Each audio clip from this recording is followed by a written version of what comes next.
Full story. The moment I learned that patience brings the greatest rewards. They say good things come to those who wait, but for me, waiting meant 3 agonizing years of being slowly poisoned by the man I loved, all while everyone around me believed I was the one losing my mind. This isn't some quick, dramatic murder plot. This was a slow, calculated betrayal designed to make me sick, dependent, and utterly disbelieved. It started subtly, about a year into our marriage.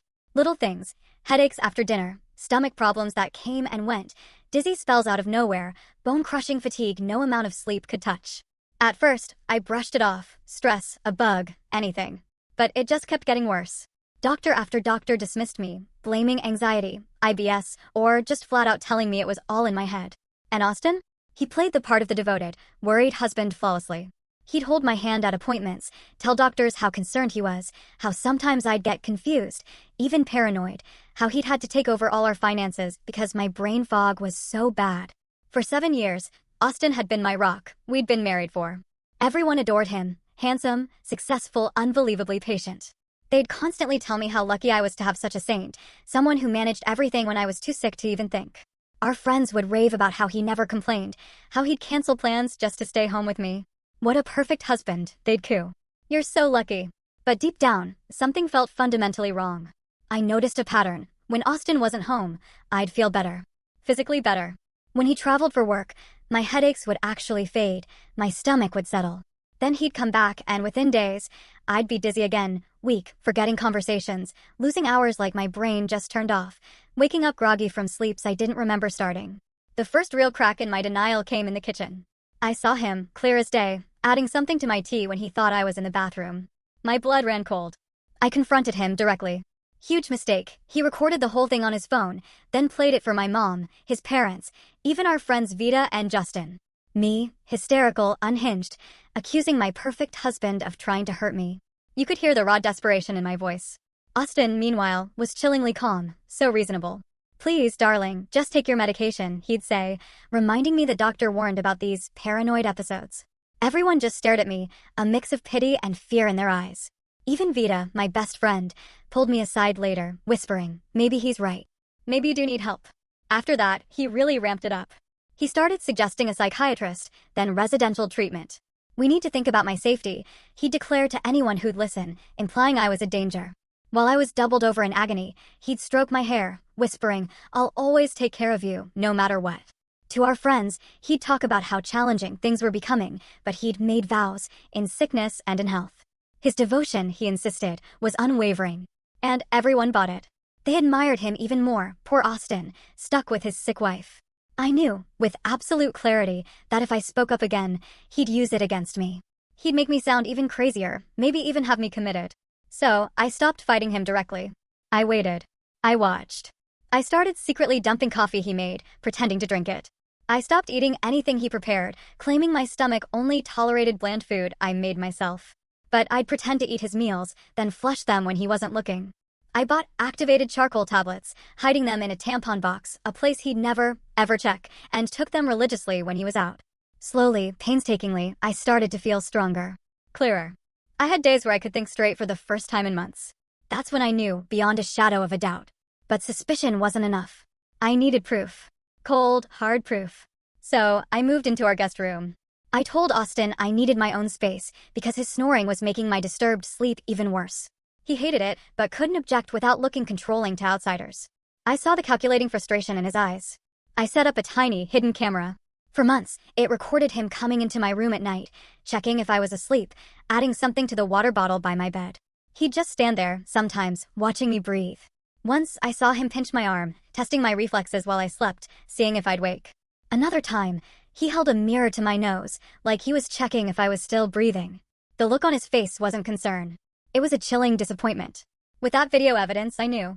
I started sending hair samples to a lab, paying cash, using Vita's address. I'd save bits of food he special made for me, labeling them, hiding them in a cooler in my car trunk.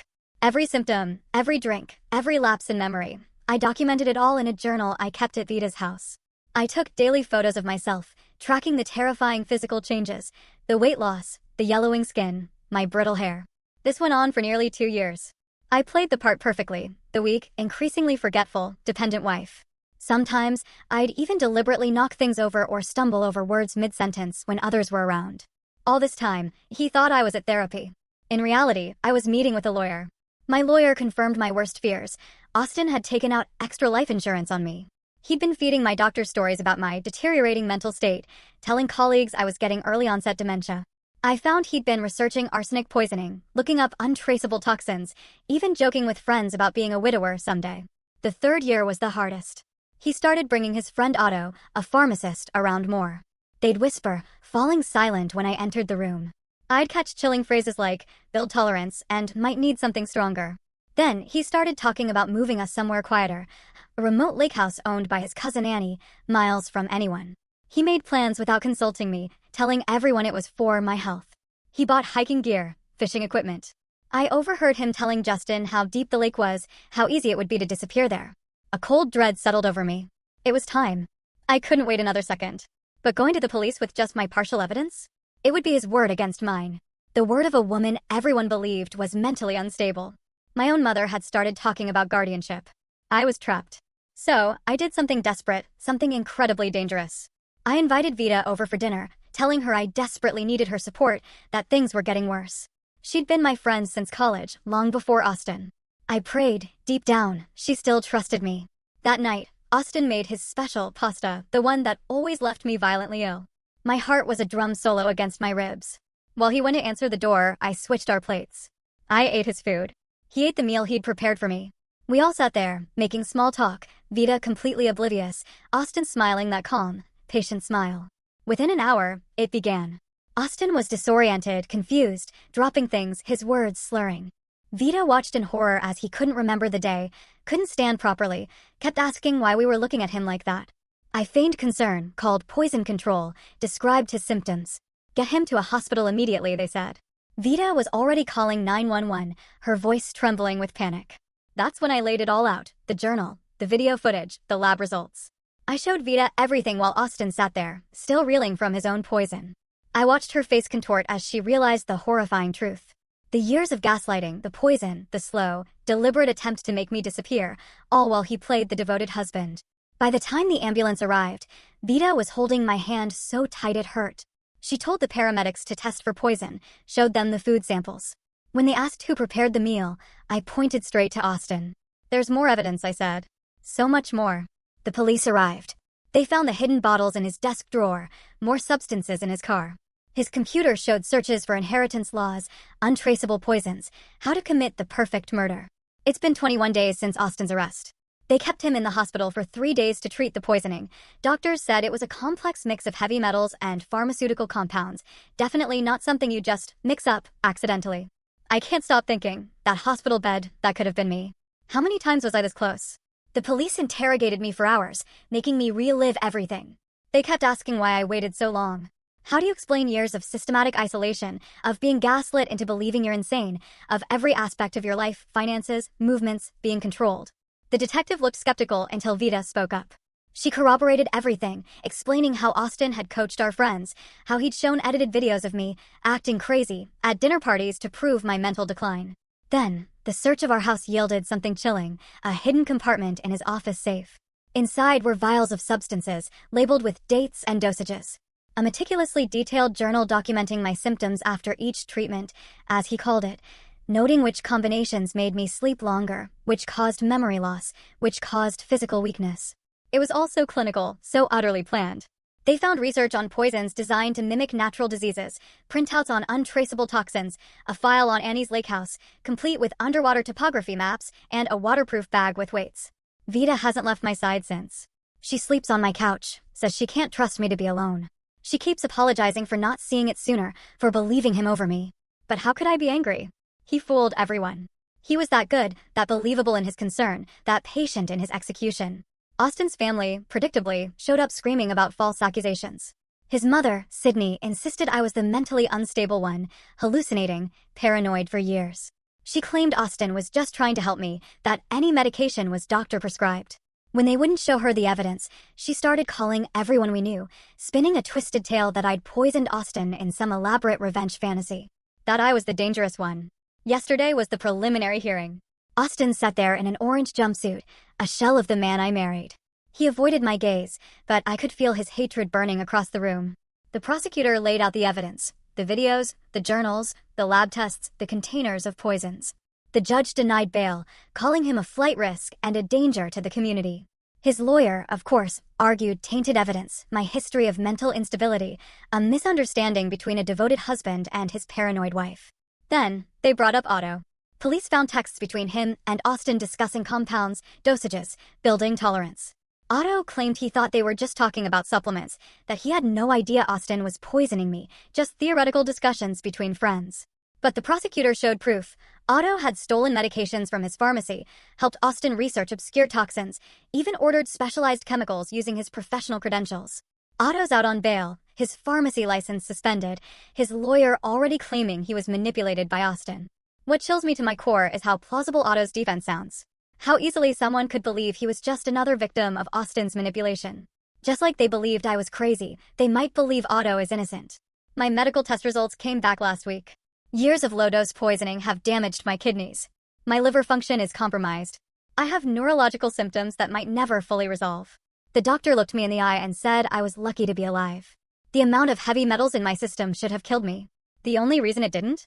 Those secret charcoal tablets. My refusal to actually consume his meals. Something in me, even when I didn't fully understand, fought to survive. Justin finally called yesterday. He was crying, apologizing, saying Austin had convinced him I was having psychotic breaks, that my accusations were just part of my illness. He admitted Austin had shown him edited versions of our arguments, spliced to make me look completely unhinged while Austin remained calm and reasonable. Justin felt sick, thinking about all the times he'd encouraged me to just listen to Austin. Austin's lawyer contacted mine. Their defense? My mental health. They're claiming I've suffered from delusional disorder for years, that Austin was merely administering prescribed medications because I refused to take them. They've subpoenaed all my medical records, all my therapy notes. They're going to paint me as the unstable one who set him up out of paranoid delusions. My lawyer warned me, it's going to get really ugly. They're going to twist everything to make me look crazy. I had a full-blown panic attack in the grocery store this morning. Just looking at pasta sauce, and suddenly I couldn't breathe. All those dinners. All those meals he prepared, so specially for me. All the times I ate what he gave me, trusting him. Vita found me curled up in the aisle, hyperventilating. An employee asked if I needed an ambulance, and I just lost it, screaming that I wasn't crazy, that I wasn't making it up.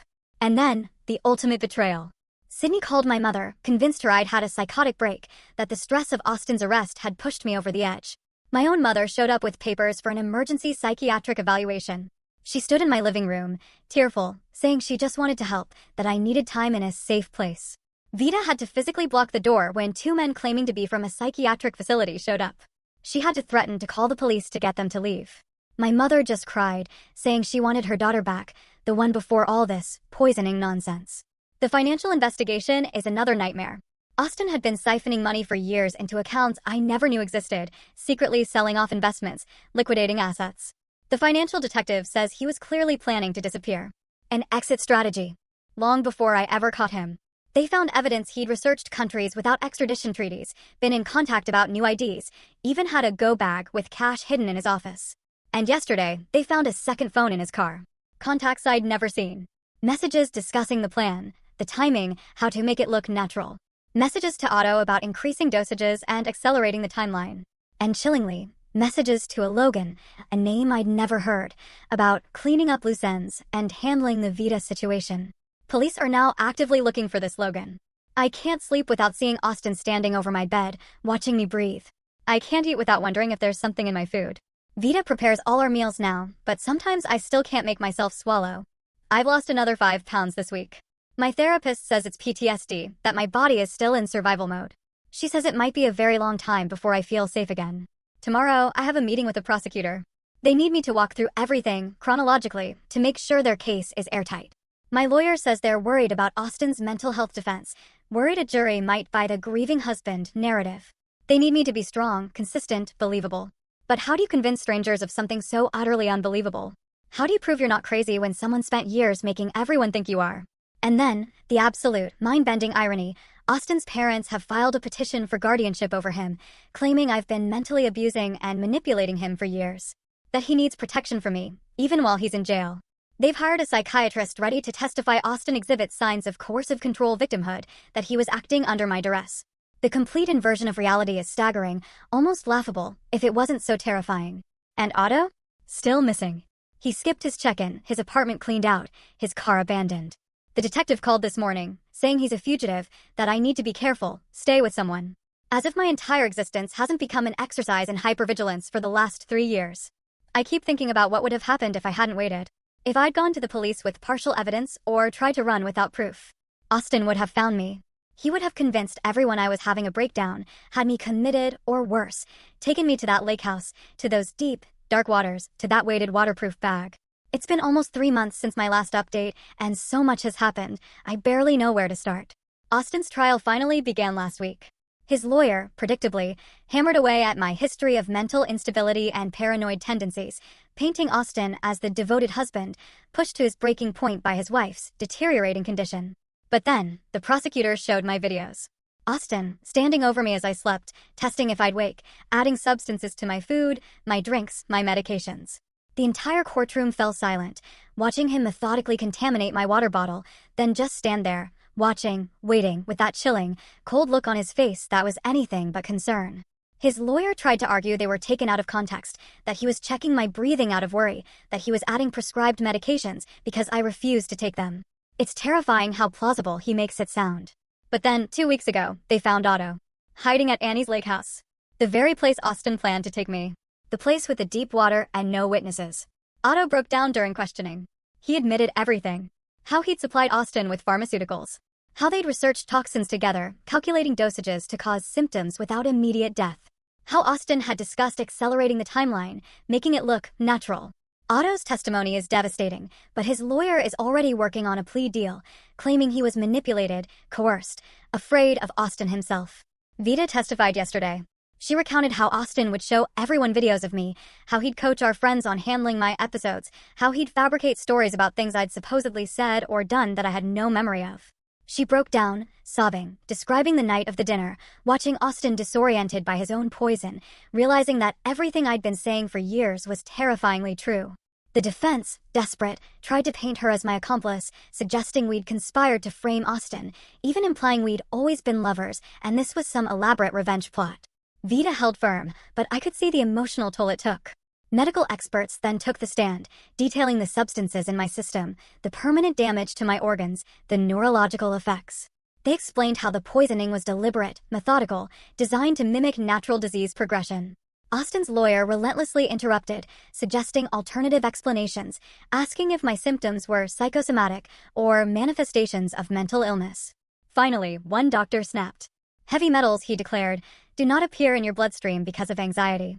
The jury seemed to respond to that, but whoever knows what they're really thinking. Then, yesterday, Austin's mother, Sydney, cornered me in the courthouse bathroom. She told me she knew what I'd done to her son. She knew I was the sick one. Austin had told her everything about my condition, how I'd hide my medications, how I'd hurt myself and blame him. She was so utterly convinced, so absolutely certain of my guilt. The scariest part was looking into her eyes and seeing Austin there.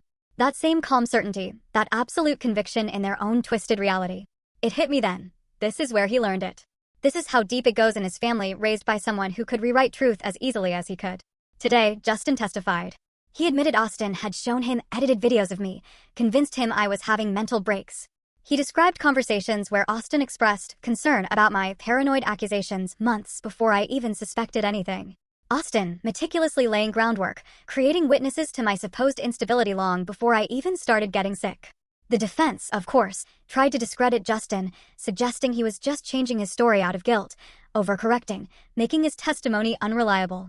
The financial investigator then presented all the evidence of Austin's planning, the hidden accounts, the liquidated assets, the research on non-extradition countries, the go bag with cash and fake IDs.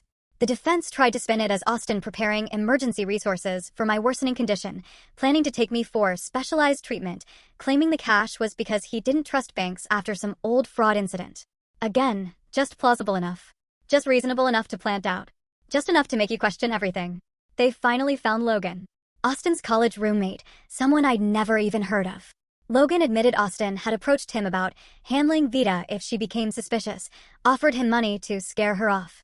Logan claimed he never intended to go through with it, just strung Austin along. The defense immediately tried to exclude his testimony as hearsay. Irrelevant, prejudicial. The judge allowed it, but told the jury to consider it in context, whatever that really means. My mother still won't speak to me. She still believes I'm having some kind of breakdown. Sydney got to her so completely, convinced her I need help, not justice. Convinced her Austin was trying to save me from myself. Vita tried to talk to her, show her the undeniable evidence, but my mother just shuts down. She says she can't bear to see what I've become, that she's praying for me to find my way back to reality. It's like losing her all over again. Like Austin is still taking pieces of my life, even from behind bars. The defense brought in their psychiatric expert yesterday. He'd never examined me, never even met me. Yet, he testified for hours about how my symptoms aligned with delusional disorder, how people with this condition can construct elaborate conspiracy theories, misinterpret innocent actions as malicious, and even manipulate others. Watching this man confidently describe my supposed mental illness to the jury felt surreal. Like I was being erased in real time, my reality overwritten right in front of me. Our side, of course, brought in our own experts, psychiatrists who meticulously explained gaslighting, how abusers isolate victims, undermine their reality, create self-doubt, and how Austin's actions followed the classic pattern of psychological abuse. Vita and I still live together. Both of us too afraid to be alone. She's the only one who truly understands. The only one who saw it with her own eyes, who can confirm I'm not crazy, that it all really happened.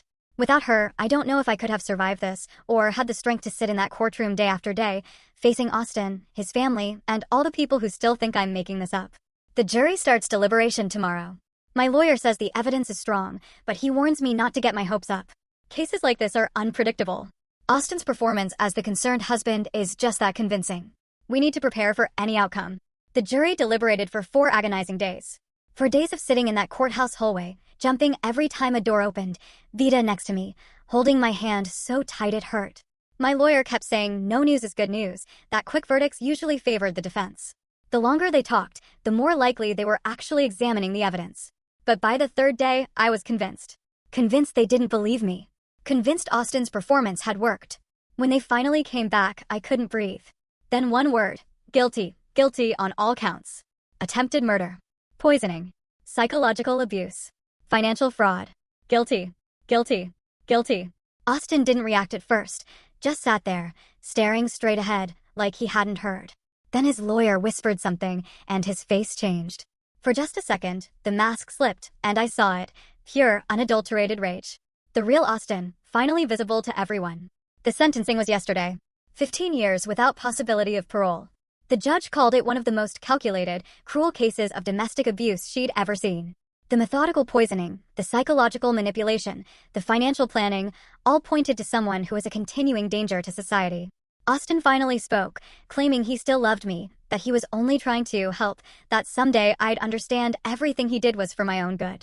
The judge cut him off, sharply, telling him to save his manipulations for his prison therapist. Sydney had to be removed from the courtroom, screaming that I'd ruined her son's life, that I'd manipulated everyone, that someday they'd all see the truth. Security had to physically escort her out as she lunged toward me, still screaming that I was the sick one, the crazy one. Even with all the evidence, all the testimony, she still can't accept what her son did. She still can't see him as anything but the victim.